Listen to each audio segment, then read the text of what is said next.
오늘은 마태복음 25장 1절에서 13절까지 말씀을 가지고 내가 주님을 알고 주님도 나를 알고 라는 제목으로 같이 함께 말씀을 나누겠습니다. 마지막 때에 관한 이야기를 할 때 가장 중요한 사건은 예수님의 재림이라고 했습니다. 예수님의 재림이 마지막 때에 일어날 모든 사건의 최종 결론이 되기 때문에 우리가 마지막 때에 관한 이야기를 하면 예수님의 재림이 가장 중요하게 여겨져야 하는 사건이 됩니다. 그래서 우리가 24장의 내용을 같이 함께 지난 월요일에 함께 살펴봤었는데요.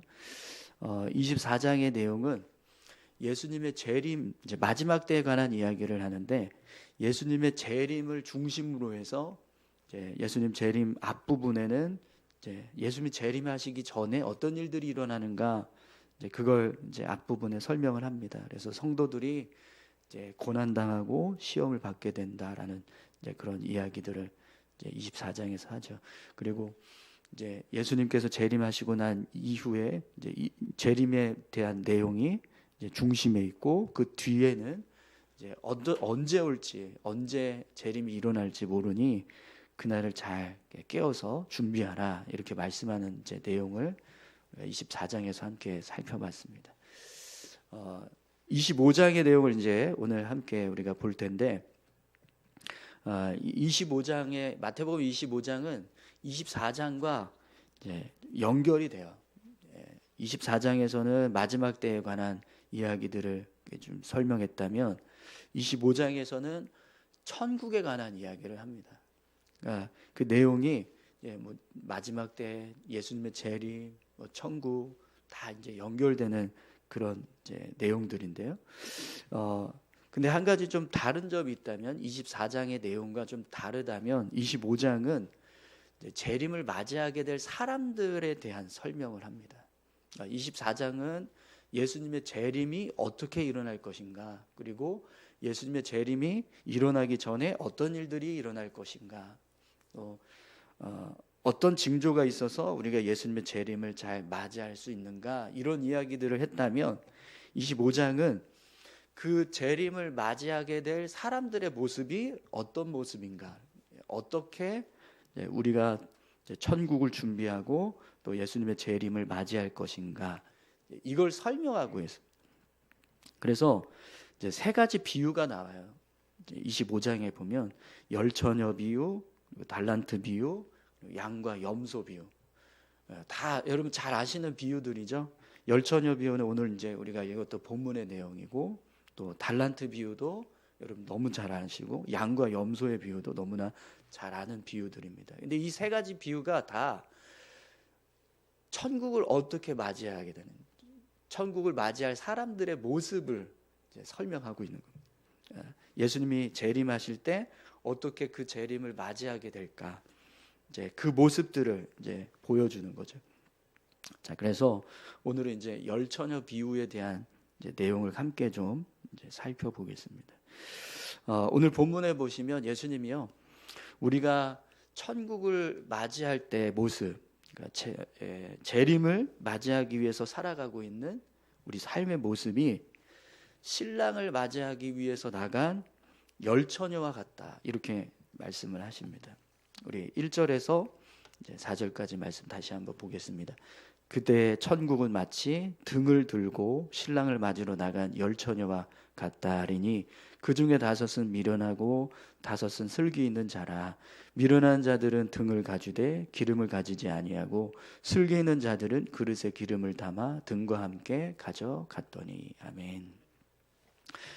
우리가 예수님을 맞이하게 될 때의 그 모습, 그러니까 우리가 천국에 서게 되는 그 순간의 모습, 그 순간의 모습이 어떤 모습이냐면 신랑을 맞으러 나간 열처녀와 같은 모습이라는 거예요. 근데 여러분 본문을 보시면 예수님의 재림을 맞이하는 사람들의 모습이 두 가지 모습으로 나눠집니다. 어떤 사람은 기름을 준비한 사람이 있고, 또 어떤 사람은 기름을 준비하지 않은 사람이 있습니다. 그러면 예수님의 재림을 맞이하게 될 때 기름을 준비한 사람과 기름을 준비하지 않은 사람이 있다는 건 결국 뭘 의미할까요? 재림을 준비한 사람이 있고 또 재림을 준비하지 않은 사람이 있다라는 겁니다. 그러니까 예수님께서 오실 때 그 예수님의 오심을 준비하면서 맞이한 사람, 준비한 채로 맞이한 사람이 있는가 하면 전혀 준비하지 않고 예수님을 맞이하는 사람이 있다는 거죠. 그래서 본문을 보시면 다섯은 미련하고 다섯은 슬기 있는 자라 이렇게 이제 말씀을 합니다. 그러니까 기름을 준비한 사람은 슬기로운 사람, 기름을 준비하지 않은 사람은 미련한 사람 이렇게 이제 말씀하는 거죠. 근데 여러분 이 말씀은요 하나님께서 보실 때 마지막 때에 예수님의 재림을 이제 맞이하는 사람들의 모습을 보시면서 준비한 사람들은 어떻게 보신다는 거예요? 슬기로운 자로 보신다는 거예요. 그러나 준비하지 않은 사람은요 미련한 사람으로 보신다라는 거죠. 여러분 하나님께서 우리를 보신다면 어떻게 보실까요? 오늘 저와 여러분들이 삶을 살아가고 있는 모습을 하나님께서 보신다면 우리를 어떻게 보실까요? 슬기로운 자로 보시기를 소망합니다. 여러분 정말 슬기롭게 잘 주님을 맞이할 준비를 하고 계신가요? 네, 할렐루야. 오늘 저와 여러분들이 정말 잘 주님을 맞이할 수 있는 준비를 해서 하나님 앞에 서실 때 슬기로운 모습으로 설 수 있기를 축원합니다. 그러면 여러분 우리가 슬기롭게 주님을 맞이할 준비를 한다. 재림을 준비한다. 그 재림을 준비하는 모습이 어떤 모습일까요?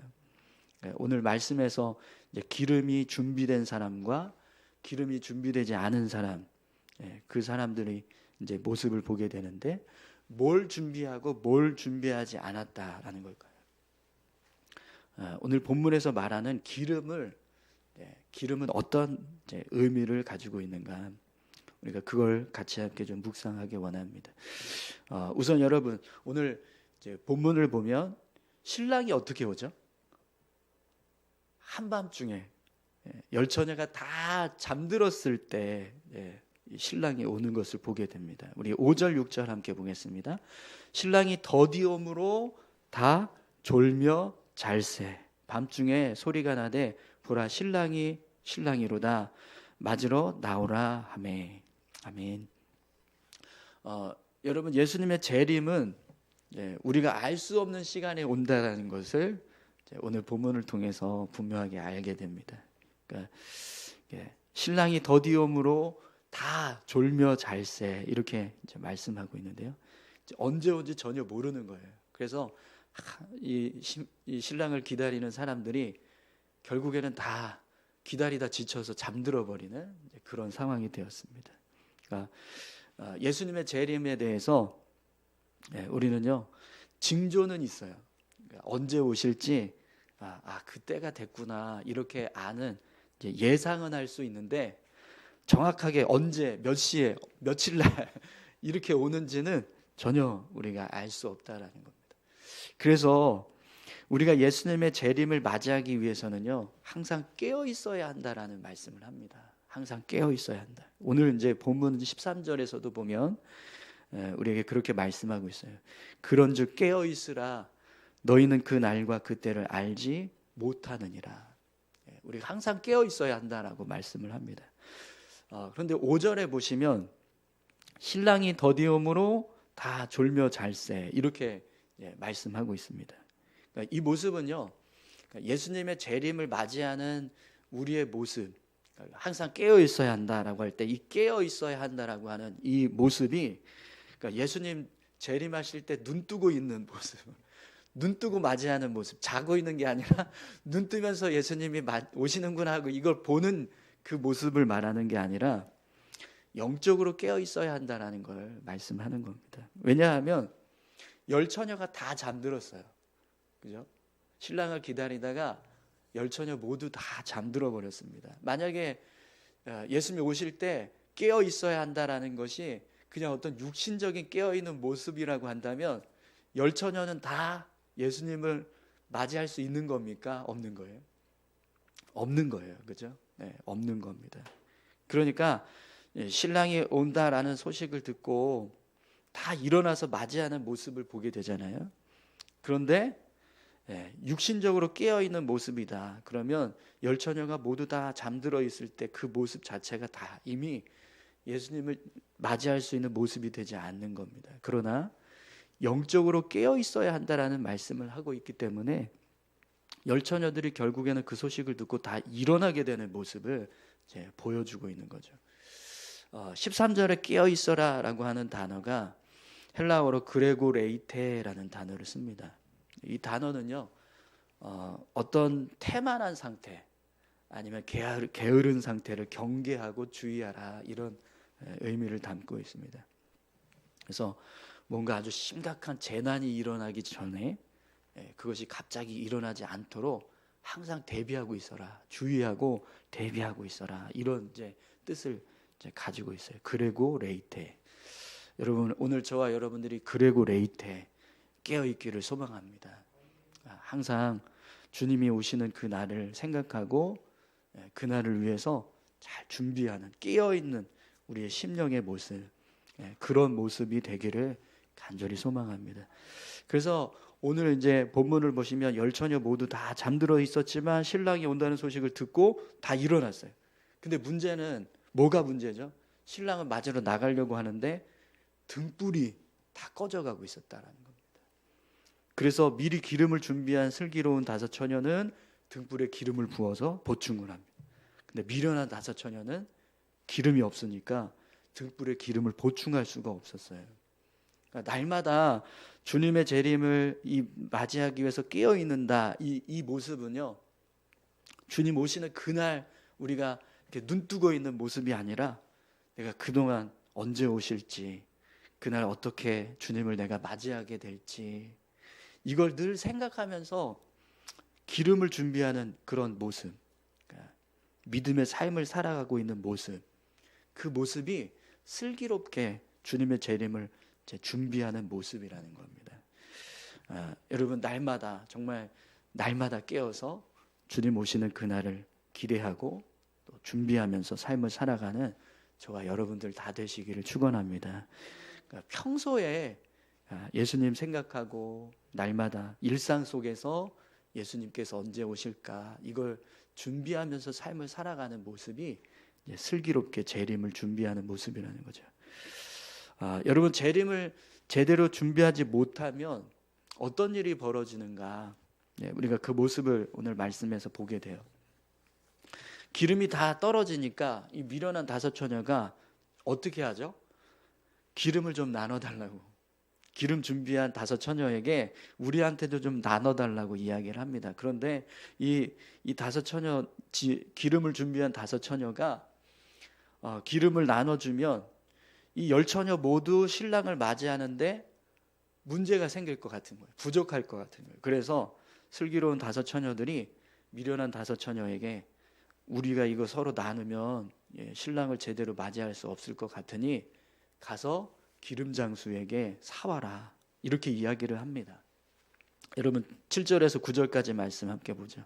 이에 그 처녀들이 다 일어나 등을 준비할세 미련한 자들이 슬기 있는 자들에게 이르되 우리 등불이 꺼져가니 너희 기름을 좀 나눠달라 하거늘 슬기 있는 자들이 대답하여 이르되 우리와 너희가 쓰기에 다 부족할까 하노니 차라리 파는 자들에게 가서 너희 쓸 것을 사라 하니. 아멘. 여러분, 이 모습은요, 마지막 재림 때 예수님께서 이 땅에 오실 때 어떤 일이 벌어지냐면 준비되지 못한 사람들이 준비된 사람들을 향해서 또 주님을 향해서 구원의 은혜를 좀 나눠달라고, 구원의 은혜를 좀 베풀어 달라고, 그렇게 애원하는 모습이 일어나게 될 거라는 걸 보여주는 겁니다. 내가 지금이라도 좋으니까 우리에게 복음을 좀 전해달라. 그럼 내가 믿을게. 한 번만 기회를 더 주십시오. 이렇게 애원하는 사람들이 생긴다라는 거예요. 그런데 여러분, 문제는요, 그제서야 복음을 듣고 믿겠다라고 하는 것이 어떻게 돼요? 소용없다라는 겁니다. 늦었다, 이미 늦었다라는 거죠. 10절에서 12절까지 말씀을 보겠습니다. 그들이 살아간 사이에 신랑이 오므로 준비하였던 자들은 항상 혼인잔치에 들어가고 문은 닫힌지라. 그 후에 남은 처녀들이 와서 이르되 주여 주여 우리에게 열어주소서. 대답하여 이르시되 진실로 너희에게 이르노니 내가 너희를 알지 못하노라 하였느니라. 아멘. 미련한 5 처녀가 기름을 사러 간 사이에 신랑이 왔어요. 그래서 혼인잔치에 들어가고 문이 닫혀버린.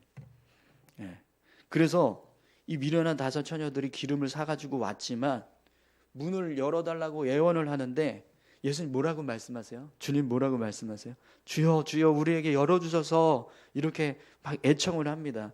그런데 예수님께서 이렇게 말씀하세요. 진실로 너희에게 이르노니 내가 너희를 알지 못하노라. 예수님께서 재림이 일어나고 난 이후에 문을 열어달라고 하는 사람들을 향해서 내가 너희를 알지 못한다 이렇게 말씀하신다는 거예요. 여러분 기름을 준비한다라는 건 분명히 영적인 준비를 하는 거예요. 영적으로 우리가 깨어있는 거, 우리 믿음을 잘 세우고 우리 신앙을 잘 지켜가는 거, 그게 영적인 준비를 하는 겁니다. 기름을 준비한다는 거죠. 그런데 이 영적인 준비는 언제 해야 됩니까? 재림의 순간에 하는 게 아니라 재림이 오기 전에, 평상시에 우리가 이 땅에서 삶을 살아가는 동안 그때 해야 된다는 거예요. 여러분 우리의 구원은 누가 결정하시죠? 우리가 구원받았다, 구원받지 못했다 이거 누가 결정하십니까? 하나님이 결정하십니다. 그죠? 그렇기 때문에 우리가 다른 사람하고요 막 구원을 좀 나눠주고 싶다 이래도 못 나눠요. 구원은요 각자 준비해야 됩니다. 각자. 내가 준비하는 거예요. 또 구원을 받을 수 있는 시간이 정해져 있어요. 영원하지 않다라는 거. 영원히 기회가 주어지지 않는다는 거예요. 정해진 시간에 받지 않으면 결국에는요 더 이상 받을 수 있는 기회가 없어지는 때가 온다라는 거죠. 그럼 여러분 이 구원을 받을 수 있는 정해진 시간, 그 시간이 끝나는 시간은 언제입니까? 예수님의 재림, 예수님이 오실 때 그때가 되면 받을 수 없다는 거죠. 그렇기 때문에 오시기 전에, 예수님 오시기 전에 우리가 구원받을 수 있는 그런 믿음의 모습으로 삶을 살아가야 한다는 겁니다. 그런데 여러분 예수님께서 재림하시는 모습, 그 재림하실 때 우리에게 구원의 기회가 끝난다라고 하는데 그 구원의 기회가 끝나는 순간이 또 있어요. 예수님 재림 때 말고. 언제일까요? 죽음입니다. 죽음. 우리가 죽을 때, 우리 인생이 끝날 때, 그때가 되면 더 이상 기회가 없습니다. 그렇기 때문에 죽기 전에 준비해야 된다는 거예요. 죽음 이후에는 더 이상 예수님 앞에 서서 저 구원받을 수 있게 복음을 좀 전해주세요, 저 구원받을 수 있도록 은혜 주세요 라고 할 수 있는 기회가 없어진다는 거죠. 여러분 오늘 저와 여러분들에게 주어진 시간이 있습니다. 이 주어진 시간 안에 우리가 정말 열심히 기름을 잘 준비하는 그런 믿음의 삶을 살아갈 수 있기를 소망합니다. 그럼 여러분 기름을 평상시에 준비하라는 게 이게 무슨 뜻일까요?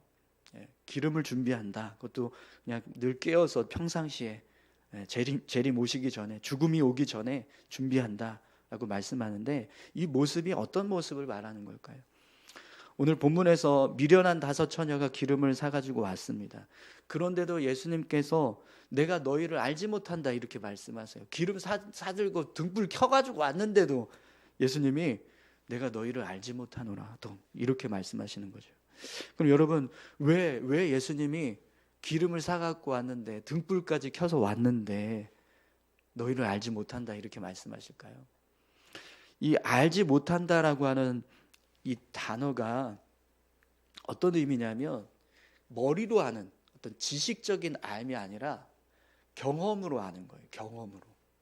만남이 있고 교제가 있고 같이 함께 어우러져서 생활했던 삶의 모습이 있고 한 번도 대화도 없고 그냥 이름만 아는 알이 아니라 어떤 걸 좋아하고 뭘 같이 하면 즐겁게 할 수 있고 또 뭘 이렇게 맛있게 먹을 수 있는지, 뭘 좋아하는 음식이 뭔지, 좋아하는 취미는 뭔지, 좋아하는 일은 뭔지, 같이 함께 일을 해보니까 어떤 버릇이 있네, 어떤 일을 하니까 뭘 더 잘하네, 이런 걸 이렇게 분명하게 같이 어우러져서 생활하면서 경험한 그 경험에 의한 알, 그 알을 말하는 거거든요. 근데 예수님께서 이 미련한 다섯 처녀에 대해서 알지 못한다라는 건 이름은 알 수 있어요. 근데 그들이 어떻게 살았는지 전혀 모른다는 거예요. 근데 물론 이제 이 예수님께서 이들을 전혀 모르시지는 않을 겁니다. 이 사람들이 예수님 제대로 모르는 거죠. 그죠? 근데 어떻게 모르냐? 예수님이 뭘 좋아하는지, 뭘 원하시는지, 뜻이 뭔지, 어떻게 사는 것이 예수님께서 기뻐하시는 모습으로 삶을 살아가는 건지 이걸 전혀 모르고 그냥 예수님, 지저스, 예수 그리스도, 그분은 구원자, 이것만 지식으로만 안다는 거예요. 왜 예수님께서 이 미련한 다섯 처녀를 몰랐을까요? 평상시에 예수님과 이들은요 전혀 교제가 없었다라는 겁니다. 관계가 없었다라는 거죠. 예수님과 전혀 무관한 삶을 살았다라는 거예요. 이 알지 못하노라, 이 말씀이 굉장히 우리에게 중요한 메시지를 담고 있습니다. 우리가 예수님을 믿는다라고 할 때 그 믿음의 모습이 그냥 단순하게 입술로만 고백하는 믿음이 아니라 우리 삶을 통해서 우리의 믿음이 드러나야 한다라는 것. 예수님과 함께 동행하는 삶, 예수님과 함께 살아가면서 그분의 생각을 알고 그분의 뜻을 알고 그분을 따라서 삶을 살아가고, 그러니까 끊임없이 예수님과 교제하면서 삶을 살아가는 모습. 우리 삶의 모습 속에 예수님께서 함께 하시고 예수님이 원하는 것을 이루어가고 예수님과 관계를 맺고 교제하고 연합하면서 삶을 살아가는 모습이요. 그 모습이 결국에는 예수님께서 우리를 안다라고 말씀하시는 그런 모습이 된다는 겁니다. 그래서 여러분, 예수님이 마태복음 7장 21절에서 이렇게 말씀하시잖아요. 나더러 주여 주여 하는 자마다 다 천국에 들어갈 것이 아니요 다만 하늘에 계신 내 아버지의 뜻대로 행하는 자라야 들어가리라, 이렇게 말씀을 하십니다. 그러니까 주여 주여 한다고 해서 다 들어가는 게 아니라 아버지의 뜻대로 행하는 자, 아버지 뜻대로 삶을 살아가는 자가 들어간다. 근데 이 말씀 왜 하셨는지 아시겠죠? 그러니까 우리 믿음이요, 예수님과의 교제가 있고 하나님과 교제가 있고 관계를 맺고 그분도 나를 알고 나도 그분을 알고 그런 믿음의 모습이 되어야 한다는 거예요. 그러니까 평소에 기름을 준비한다, 평소에 재림을 준비한다. 이것은요 결국 우리가 하나님의 말씀대로 삶을 살아가고 또 하나님과 교제한 영적인 교제가 있고 또 친밀하게 관계를 맺고 주님을 위해서 삶을 살아가고 있는 모습, 그런 영적인 어떤 연합의 모습이 되었을 때 예수님께서 이제 내가 너를 안다 이렇게 말씀하시는 그런 믿음의 모습으로 우리가 삶을 살아가게 되는 거죠. 그리고 그렇게 사는 것을 기름을 준비하는 모습이라고 오늘 이제 본문은 우리에게 말씀해 주고 있는 겁니다. 여러분, 슬기롭게 재림을 준비하는 모습, 그 믿음의 모습은요 그냥 단순히 믿습니다가 아닙니다. 믿습니다라고 고백하는 것만이 아니라는 거죠. 주님이 나를 알 수 있도록, 내가 주님을 알 수 있도록 더 주님의 뜻을 이해하고 묻고 또 그분의 뜻에 따라서 삶을 살아가고 그렇게 친밀한 영적인 교제를 이루는 그런 삶을 우리가 살아갈 수 있기를 소망합니다. 그 믿음의 모습을 세웠을 때 결국 우리가 주님을 맞이하는 모습이 슬기로운 자로 주님을 맞이하게 된다는 겁니다. 매일매일 여러분 주님과 함께 동행하시기 바랍니다. 주님이 나와 함께 하심을 믿고 그분의 뜻을 따라서 살아가시고 또 그분이 원하시는 게 뭔지 우리가 그걸 붙잡고 삶을 살아갈 때 오늘 저와 여러분들이 주님의 재림을 잘 맞이하는, 또 주님 앞에 서는, 하나님 앞에 서는 그 순간을 잘 준비하는 믿음의 모습이 될 줄 믿습니다. 우리 같이 함께 기도하시겠습니다. 우리 삶이 슬기로운 다섯 처녀같이 신랑이 오기 전에 등불에 기름을 준비한 그 모습처럼 우리 신앙을, 우리 믿음을 정말 잘 준비해 갈 수 있게 해달라고 위해서 여러분 같이 함께 기도하기 원합니다. 함께 기도하시겠습니다. 하나님 아버지 감사합니다. 우리의 믿음을 정말 바르게 잘 세워갈 수 있도록 인도해 주십시오. 우리가